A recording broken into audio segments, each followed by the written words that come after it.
अगर आप डिपोर्ट हो जाते हैं थाईलैंड के केस में, उस वक्त क्या आप एक्सपेक्ट कर सकते हैं, क्या आपको करना चाहिए? अगर आपको पता है कि आपने अपना जो स्टे पीरियड है वो एक्सटेंड कर लिया है अननोइंगली, ये भी कह सकते हैं, तो उस केस में आपको क्या करना चाहिए? क्या एक प्रोसेस रहता है और क्या पेनल्टी पड़ती है? कितने साल का बैन लग सकता है?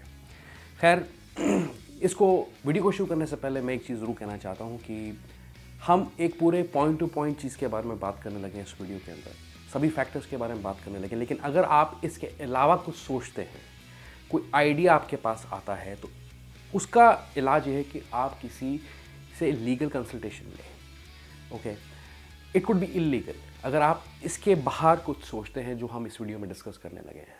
ठीक है, इस वीडियो को करने का मकसद ये है लोगों को ज़्यादा से ज़्यादा जो है लोगों में अवेयरनेस डाली जाए, लोगों को समझाया जाए, और इस वीडियो को हम एक लीगल पर्सपेक्टिव से ही सोचेंगे और एक वकील की हैसियत से ही बात करेंगे इस वीडियो में, चीज़ों को क्लियर करने के लिए आपके लिए।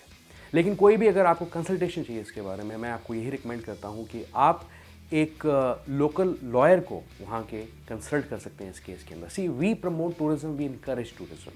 ठीक है, शॉर्ट टर्म विजिटर्स के लिए टूरिज्म की हम बात करते हैं, लॉन्ग टर्म स्टेज की हम बात करते हैं, लेकिन हम अगर कोई कॉम्प्लिकेशन आती है या किसी कॉम्प्लिकेशन की डिस्कशन या आपको एडवाइस चाहिए उस केस के अंदर, आपको डायरेक्टली किसी लॉयर को कंसल्ट करना चाहिए वहाँ पे इस केस के अंदर। आगे बढ़ते हैं, शुरू करते हैं इस वीडियो को फटाफट, ज़्यादा बोलने से पहले और आगे बढ़ने से पहले, हाँ, प्लीज़ चैनल को सब्सक्राइब करें, सपोर्ट करें, like this video and subscribe to this YouTube channel. तो आप अगर ज़्यादा पीरियड के लिए रह जाते हैं तो पहली चीज़ तो है कि वो इलीगली है, चाहे आपने डेलिबरेटली किया है या अननोइंगली आपने किया, आपको नहीं पता लगा और आपका एक्सटेंड हो गया पीरियड, आपको नहीं पता था आपका वीज़ा कितने दिनों का था और आपने एक्सटेंशन ले लिया। दोनों के केस के अंदर ये एक नेगेटिव इम्पैक्ट आपके पासपोर्ट पे डाल सकता है। ओके, ये रिस्पॉन्सिबिलिटी आपकी बनती है कि आप कंट्री को जल्दी से जल्दी छोड़ें, और अगर आपसे कोई ऐसी गलती होती है उस केस के अंदर जो बेस्ट स्टेप ये है कि आप खुद अथॉरिटीज़ को जाके सरेंडर करें, इससे पहले कि कोई आपको पकड़े और डिटेंशन सेंटर में डाल दें और पेनल्टीज़ डाल दें, आप जो है आपको डिपोर्ट कर दें कुछ सालों के लिए या आपको ब्लैकलिस्ट कर दें। तो इन्हीं सभी सिचुएशन को रोकने के लिए, और अगर ऐसा हो गया है तो उस केस के अंदर आपको मैं ये एडवाइस करता हूँ कि आप सरेंडर करें। ओके, तो ये आपकी रिस्पॉन्सिबिलिटी बनती है कि आप या तो थाईलैंड को जल्दी से जल्दी छोड़ दें कुछ फ़ाइन वगैरह दे के, और यहाँ आप अपना वीज़ा एक्सटेंड करा लें तो ज़्यादा अच्छा है।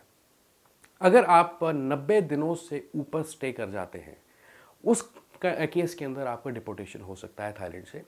लेकिन रिपीटेडली अगर आप, ठीक है, रिपीटेड ऑफेंडर हैं अगर आप, उस केस के अंदर ब्लैक लिस्ट भी किया जा सकता है, उसके अंदर पेनल्टीज पड़ सकती हैं, लीगल सैंक्शंस लग सकते हैं, यहाँ पे इम्प्रिजनमेंट हो सकता है, डिपोर्टेशन तो हो गई होगा।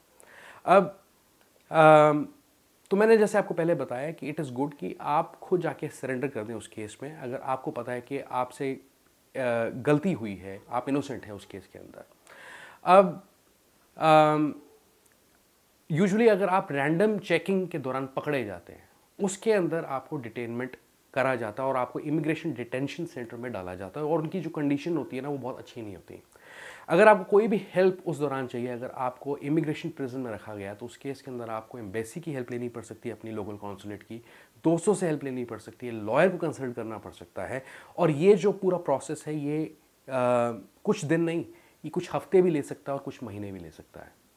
ओके, और रिपीटेड ऑफेंडर के केस में क्या होता है कि सीधा पासपोर्ट पे एक रेड स्टैंप लग जाती है और कभी भी आप कंट्री में एंटर नहीं कर सकते। इनफैक्ट और कंट्रीज़ में एंटर करने के लिए भी आपको बहुत ज़्यादा प्रॉब्लम आ सकती है। अब आगे बढ़ने से पहले ये भी समझना ज़रूरी है कि ब्लैक लिस्टिंग और डिपोर्टेशन में फ़र्क क्या है। ब्लैक लिस्टिंग के अंदर ये होता है कि बिल्कुल ही काफ़ी लोगों को पता होगा, उनको आइडिया भी लग गया होगा। तो ब्लैक लिस्टिंग में क्या होता है कि you can not enter the country at all for the rest of your life. तो आप थाईलैंड में एंटर नहीं कर सकते फॉर इंस्टेंस, अगर आप ब्लैकलिस्ट किए जाते हैं। लेकिन डिपोर्टेशन में क्या होता है कि कुछ टाइम के लिए आपको ब्लैकलिस्ट किया जाता है, कुछ टाइम के लिए आपको रोका जाता है, आपकी एंट्री रोकी जाती है कंट्री के अंदर, लेकिन उसके बाद आप एंटर कर सकते हैं लीगली। ओके, और ये एक्सपायर करता है, मतलब कि डिपोर्टेशन जो होता है कुछ सालों के लिए लग सकता है, 1 साल के लिए, 3 साल के लिए, 5 साल के लिए। इसके आगे हम इसके बारे में डिस्कस करने जा रहे हैं। और वो स्टैंप में आपका जब स्टैंपिंग होती है पासपोर्ट पे, उस पर स्पेसिफाइड होता है कि इतने पीरियड तक आप एंटर नहीं कर सकते कंट्री के अंदर। अब किन ग्राउंड्स पे आपको डिपोर्ट किया जाता है? पहली चीज़ तो ये है कि अगर आप एक अगर कोई नेशनल सिक्योरिटी पे कोई बात आती है उनके, या कोई थ्रेट है उनकी सिक्योरिटी पे कंट्री की, तो उस दौरान डिटेन किया जाता है। बहुत ही कॉमन सी चीज़ है, राइट। अब कोई भागा है कंट्री से छोड़ के किसी रीज़न की वजह से, what ever the reason is, उस केस के अंदर डिपोर्ट किया जा सकता है वापस। अगर आपके पास इनसफिशिएंट डॉक्यूमेंट्स हैं, जैसे कि कुछ लोगों के पास पासपोर्ट ओरिजिनल नहीं होता, या वीज़ा अगर आपने किसी के थ्रू लिया है और वो वीज़ा असली नहीं है, तो उस केस के अंदर भी डिपोर्टेशन हो जाता है।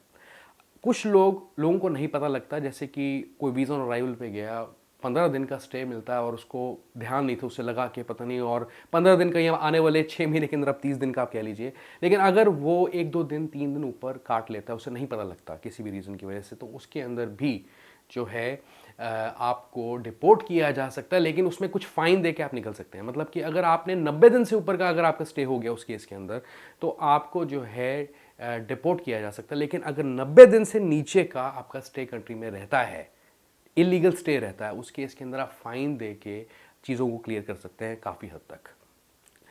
तो कुछ लोगों को मिसकैलकुलेशन हो जाती है, ये कह सकते हैं नंबर ऑफ डेज़ के अंदर जो भी उनको वीज़ा मिलता है, वैलिडिटी में कन्फ्यूजन हो जाती है, स्टे पीरियड में कन्फ्यूजन हो जाती है, उस केस में वो गलती खा जाता है। खैर, आगे बढ़ते हैं और बात करते हैं प्रोसेस की, इसमें प्रोसेस कैसा रहता है। अगर आप सरेंडर कर रहे हैं खुद, तो उस केस के अंदर या तो आपको फ़ाइन इम्पोज किया जाता है, और अगर आपने 90 दिन से ऊपर का आपका स्टे हो गया, उस केस के अंदर आपको लीगल एडवाइस लेनी चाहिए। पहली चीज़ तो हम ये रिकमेंड करते हैं, आप किसी से ना पूछें, आप सीधा वकील के पास जाएं और उसे अपना केस समझा दें कि क्यों आपका स्टे इतना बढ़ गया, ठीक है। इसमें ज़रूरी नहीं है उस केस के अंदर कि आपको अरेस्ट भी किया जाए। आपको जहां आप स्टे कर रहे हैं वहीं पे आपको मतलब नोटिस मिल जाएगा, उसके तहत आपको आइसोलेट किया जाएगा, उसी जगह के अंदर आइसोलेट किया जाएगा, और कुछ केस के अंदर अरेस्ट भी हो जाता है। खासकर अगर आपको इमिग्रेशन ऑफिसर ने रैंडमली चेक कर लिया, पकड़ लिया, उस केस के अंदर तो सीधा डिटेंशन सेंटर में जाते हैं लोग। प्रोसेस इसका ये है कि आपको इमिग्रेशन 48 घंटे के लिए इन्वेस्टिगेशन के लिए, इंटेरोगेशन के लिए रोक सकता है। पहली चीज़ ये जो इंटेरोगेशन है, अगर एक कोई सीरियस ऑफेंस देखा जा रहा है या कोई सीरियस केस निकल के आने लगा है, उस केस के अंदर 7 दिन का भी आपको जो है कंट्री में स्टे करना पड़ सकता है। मतलब कि इमिग्रेशन जो है कोर्ट से ऑर्डर ले सकता है आपके लिए। तो 7 दिन का भी हो सकता है, 7 दिन से ऊपर का भी हो सकता है, डिपेंड करता है कि क्या कितनी सिवियरिटी है केस की आपके केस में। ओके, और अब 7 दिन मतलब from the date of arrest, अब यहाँ पे क्या है कि इमिग्रेशन आपको अरेस्ट कर लेता है अगर उन्होंने देखा कि आपके डॉक्यूमेंट्स जेन्युइन नहीं है। लेकिन अगर आपको स्टेट दिलवाना है, लंबे पीरियड के लिए अगर आपको होल्ड करना है इंटेरोगेशन के लिए, तो उन्हें कोर्ट के पास ही जाना पड़ता है, और आपका जो अरेस्ट पीरियड है वो भी बढ़ाना पड़ता है, प्लस आपकी इंटेरोगेशन कंट्री में रोकी उतनी की जाती है। अब यहाँ पे जब आप कन्विक्ट अगर हो जाते हैं इस केस के अंदर अनफॉर्चुनेटली, तो उसके अंदर क्या है कि कोर्ट से वो डिपोर्टेशन के ऑर्डर ले लेंगे, पुलिस ले लेगी, इमिग्रेशन ले लेगी, इमिग्रेशन पुलिस ले लेगी, और इसके बाद आपको एक रिप्रेजेंटेटिव असाइन किया जाएगा जो कि आपकी सारी टिकट्स, आपका अरेंजमेंट एयरपोर्ट तक और आपको कंट्री में वापस अपनी कंट्री में भेजने का अरेंजमेंट करता है। लेकिन उसके जितने भी एक्सपेंसेस हैं वो एक्सपेंसेस आप ही को बेयर करने पड़ेंगे, गवर्नमेंट उसका चार्ज नहीं लेती। ओके, अब एयरपोर्ट भी जाने के लिए इनफैक्ट जितने भी मिसलेनियस खर्चे हैं, अगर वापस आप एयरपोर्ट जा रहे हैं, अपनी फ़्लाइट पकड़ के इंडिया आ रहे हैं, कहीं जा रहे हैं, तो उसके इसके अंदर खर्चा आप ही को ट्रांसपोर्टेशन का देना पड़ेगा। लेकिन रिप्रेजेंटेटिव आपका काफ़ी चीज़ें ऑर्गेनाइज करा देगा उस केस के अंदर, और इमिग्रेशन के ही बंदे होते हैं। तो पुलिस ऑफिसर जो है आपको एयरपोर्ट एक्चुअली लेके जाता है, यहाँ पे वो आपका पासपोर्ट अपने पास रखता है, आपको तब तक नहीं देता जब तक आपने फ़्लाइट बोर्ड नहीं करनी है, ठीक है। पासपोर्ट आपका रखेगा, वो आपको चेक इन करवाएगा, फिर आपसे इमिग्रेशन को क्लियर कराएगा, फिर बोर्डिंग गेट के पास आपको लेके जाएगा, और 15 मिनट जब बचेंगे आपके जाने में, आपकी फ़्लाइट में 15 मिनट होंगे, तब आपको आपका पासपोर्ट हैंड ओवर वो करेगा, आपको रिलीज़ करेगा। तो 15 मिनट ही आपके पास बचते हैं, आगे पीछे you will be under the custody. और ध्यान रहे कि अगर किसी ने आपको अरेंजमेंट करके कंट्री में भेजा है, या तो वो आपके एक्सपेंसेस सारे बेयर करेगा, या आपको खुद करने पड़ेंगे डिपोर्टेशन एक्सपेंसेस जितने भी बनते हैं, ठीक है। अब मैं बात करता हूँ, स्लैब्स की बात करता हूँ कि अगर आपका 90 दिन से ऊपर का स्टे हो गया या 1 साल से ऊपर का स्टे हो गया, तो कितनी पेनल्टी आपको पड़ती है, और कितना मतलब आप ये कह सकते हैं कि कितने सालों का बैन आप पे, कितने दिनों का बैन लग सकता है। अगर तो आप खुद सरेंडर करते हैं पुलिस को जाके, उसके इसके अंदर आपको, अगर आपका स्टे पीरियड 90 दिन से ऊपर का एक्सीड हो गया और आपने कहा कि नहीं मैं सरेंडर कर देता हूँ, तो आपके ऊपर 1 साल का पूरा डेपोटेशन लगेगा। मतलब कि 1 साल तक आप थाईलैंड में एंटर नहीं कर सकते। अगर आपने 1 साल से ऊपर स्टे कर लिया, 90 दिन से ऊपर मतलब 1 साल के लिए आपने स्टे कर लिया, तो उस केस के अंदर 3 साल का आप पे जो है बैन लगेगा और 20,000 थाई बाट आपको पे करने पड़ेंगे। 3 साल से ऊपर अगर आपका स्टे एक्सीड हुआ है, इलीगली आप रह रहे हैं कंट्री में, तो 5 साल का बैन आप पे स्ट्रेट लगेगा। 5 साल तक आप थाईलैंड में एंटर नहीं कर सकते। 5 साल तक अगर आप रहते जाते हैं, किसी को नहीं पता लगता और बाद में पता लगता है और आप सरेंडर करते हैं खुद, उस केस के अंदर 10 साल का बैन आपके ऊपर लग सकता है। अगर आप इफ़ यू आर अरेस्टेड और प्रोसिक्यूटेड, उस केस के अंदर अगर आपका स्टे पीरियड 1 साल से नीचे का है तो 5 साल के लिए आपके ऊपर बैन लगेगा स्टेट, अगर पुलिस ने आपको पकड़ा। अगर 1 साल से ऊपर का स्टे है आपका और आपको पुलिस ने पकड़ा तो 10 साल का सीधा आप पे बैन लगेगा।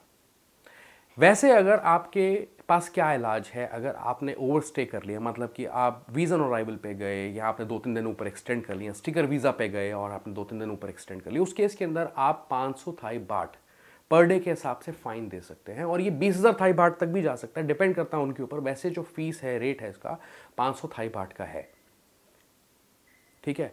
40 दिन और 40 दिन से ऊपर की मैं बात करूं, लेकिन 90 दिन से ऊपर का है उसके बारे में हमने डिस्कस कर लिया। तो 90 दिन से अगर नीचे है और 40 दिन के बीच में है या 40 दिन से कुछ दिन ऊपर है, तो उस केस के अंदर आप फाइन दे के भी छूट सकते हैं। ओके। और इसके बारे में क्या कह सकते हैं कि अगर 2 या 3 दिन का स्टे आपका एक्सीड हो गया तो अच्छी बात यह है कि आप खुद ही सरेंडर करें, खुद ही एयरपोर्ट चले जाएं, इमिग्रेशन चले जाएं और इमिग्रेशन ऑफिसर को बता दें कि मुझसे इस गलती की वजह से एक्सटेंड हो गया है, तो आई एम रेडी टू पे द फाइन। बहस ना करें इमिग्रेशन ऑफिसर से, क्योंकि उसके ऊपर भी वो एक्शन ले सकते हैं। जो भी एक्शन वो लेंगे वो उन्हीं की मर्जी है, टू बी वेरी ऑनेस्ट। तो कन्फ्रंट्रेशन से बचें यहाँ पे और पुलिस के साथ कोऑपरेट करें और फाइन को पे कर दें उस केस के अंदर, अगर आप सस्ते में छुटना चाहते हैं, ठीक है ना। तो आपको फाइन पे करना पड़ेगा और they will ask you to pay fine. 10 minute के अंदर आपका इशू रिजॉल्व हो सकता है, इंस्टेड कि आप किसी और पेनल्टी में के चक्करों में पड़ जाएं या उनसे बहसबाजी करने लग जाएं और कोई लंबा कॉम्प्लिकेटेड हो जाए केस आपका। अगर आपका स्टे 2-3 दिन से ऊपर को ना लेके कुछ और दिनों के लिए हो जाता है या कुछ फालतू दिनों के लिए हो जाता, तो उस केस के अंदर भी आपको जो लोकल थाई इमिग्रेशन ऑफिस है वहाँ पे विजिट करना चाहिए, फटाफट से अपनी सिचुएशन को एक्सप्लेन करना चाहिए और जो फाइन है वो पे कर दें आप उस केस के अंदर भी। मतलब 2-3 दिन से ऊपर भी अगर आपका एक्सटेंशन हो गया है गलती से, तो उस केस के अंदर आप ये चीज़ कर सकते हैं। अगर आपका स्टे मान लीजिए 1 हफ्ते से ऊपर का है, 1 हफ्ते से ऊपर आप रह चुके हैं कंट्री में, उस केस के अंदर आप कोशिश करें थाईलैंड को जल्दी से जल्दी छोड़ने की और उस केस के अंदर भी आप जो है you should be ready to pay fine in cash, ठीक है। इमिग्रेशन ऑफिसर से मिलने या लोकल इमिग्रेशन ऑफिस में जाके अपनी सिचुएशन को एक्सप्लेन कर दें और उसमें चांसेस भी ये भी होते हैं कि वो आपको खुद ऑफर करेंगे कि आपका जो वीज़ा हम एक्सटेंड कर दें। तो अगर ऐसी नौबत आती है तो फाइन देके वीज़ा को एक्सटेंड करा लें अगर आपको रहने की ज़रूरत पड़ती है उस केस के अंदर। लेकिन अगर आपका जो स्टे है वो 90 दिन से ऊपर टाप गया, देन उस केस के अंदर आपको लीगल हेल्प लेनी चाहिए किसी लॉयर से, लोकल लॉयर से, ठीक है, ताकि आपके पे बैन ना लगे। नहीं तो बैन काफ़ी लंबे हो सकते हैं, जैसे मैंने आपको बताया। अगर आप खुद सरेंडर करते हैं तो उसका थोड़ा कुछ कम सालों के लिए बैन होगा, लेकिन अगर आप ज़्यादा पीरियड के लिए रुकते हैं और आप पकड़े जाते हैं तो उस केस के अंदर आपका बैन भी 5 साल 10 साल तक जा सकता है। ऑलराइट, तो गाइज ये थे कुछ पॉइंट्स इस वीडियो में, किस तरीके से आपको चलना है, जो इम्पॉर्टेंट चीज़ें हैं, जो जायज़ हैं, जो सही हैं, वो मैंने आपको एक्सप्लेन किए हैं इस वीडियो में। वैसे जैसे मैंने बताया हम सिर्फ टूरिज़म पे वीडियोस बनाते हैं, लेकिन ये जानना भी बहुत ज़रूरी है क्योंकि फॉरेन कंट्रीज़ में ये चीज़ें हो जाती हैं और उस केस में आपको क्या करना चाहिए ये आपने देख लिया और समझ लिया इस वीडियो में। ये वीडियो कैसी लगी ज़रूर बताएं, give this video like, thumbs up. मेरे चैनल को ज़रूर सपोर्ट करें, तो प्लीज़ लाइक करें इस वीडियो को और चैनल को ज़रूर सब्सक्राइब करके जाएँ। I see you once again, good bye.